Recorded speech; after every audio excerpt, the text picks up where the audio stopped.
嘿，看看你现在可是及格了。不是吧？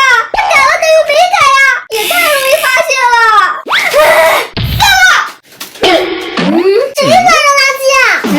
小鹿29分，他居然还想自己改分数。看我来整蛊一下他，要是被叫家长就完蛋了。谁呀0分试卷，还有一张纸条，脆皮课本大寻宝，根据线索寻找脆皮课本，就有可能找到宝藏哦。这肯定是你的试卷，我捏。一个纸条，一个小猪，这难道是线索吗？咱们去找一找吧。是不是咱家的小猪面条机啊？小猪面条机啥都没啊，难道是粘土猪？好像也不对啊。哎，你们在找什么呀？找小猪啊！这儿不就有头猪吗？哎，又有个试卷，59分，我捏。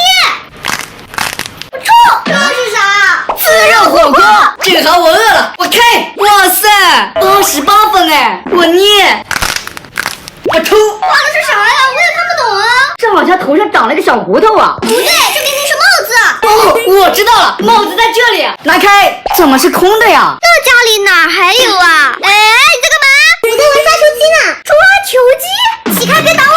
哇，60分哎，来捏它吧。臭，这张纸条也太大了吧！你能看出来这画的是什么吗？这不是小黄人吗？笨蛋，我们家的小黄人他没长腿，长一腿的肯定不是什么小黄人。这腿还挺长的呢。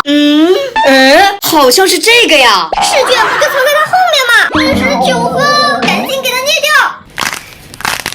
臭，看起来好眼熟的样子呀。我知道了，是不是娃娃屋呀？明显形状都不一样嘛。那是不是这个呀？也不像啊。还是最后这一个。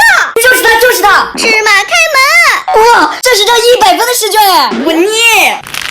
看看里面是什么？我靠，一张废纸团。来打开看看，肯定是宝藏线索。